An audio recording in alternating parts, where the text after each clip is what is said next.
Welcome to the Notes on Reflections. So we're talking about transformation. Today we'll specifically be talking about what is a reflection. So when I say reflection, I like to think of the phrase mirror image. Okay, again, the other key part is when you have a mirror image, that means it's the same on each side of the line. Exact same on each side.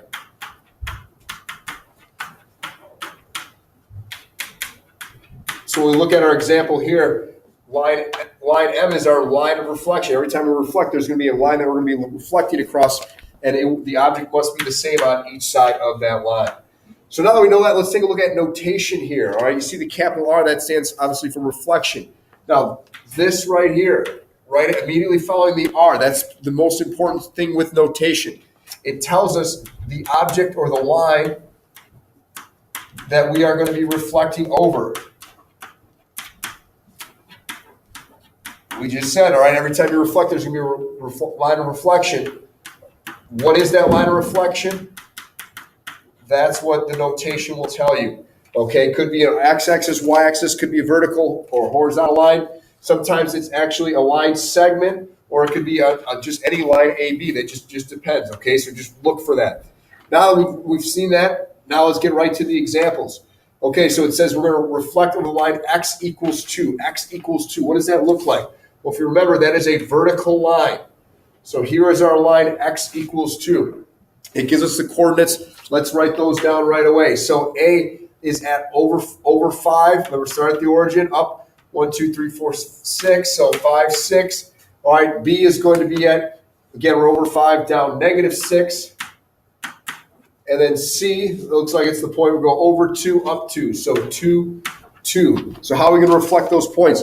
What I like to do, since it's got to be the exact same on each side of the line, I like to literally count to the line of reflection. So here's A.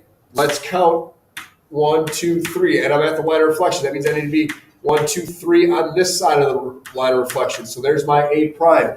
What is that point? It's -1, 6. All right, we didn't move up or down. We just moved left and right. Then I do the same thing for B. It's 1, 2, 3 away. So I need to be 1, 2, 3 away on this side. So this is, again, -1, -6. And then I look at C. Since it's on the line of reflection, it's actually not going to move. So C will stay the exact same at 2, 2. Once I've got my points, here's my B prime. I connect. And there's my new reflection. So that's how you do these reflections. All right, let's do another example. This time the line's on a diagonal. All right, so line y equals x. A little bit different. Again, first thing I would do is I would find your coordinates. So A is at -1, up 4. B is going to be at -5, up 2. And C is at -2, -1.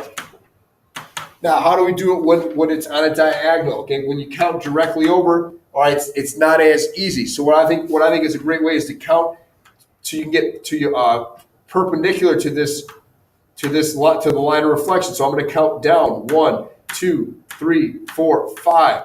Since I counted 5, it took me to get to the line of reflection. Creating a 90, I need to go 5 horizontally. 1, 2, 3, 4, 5. So that is my new A prime. All right, what is that coordinate? That's actually 4, -1.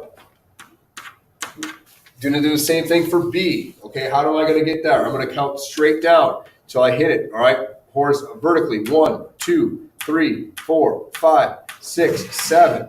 Oops, gonna move that. 7, right here. Now I'm going to count horizontally. 7. 1, 2, 3, 4, 5, 6, 7. There's my new B prime. C, I'm going to do the same thing. I only have to go down 1. So it means I need to go 1 this direction. There's my C prime.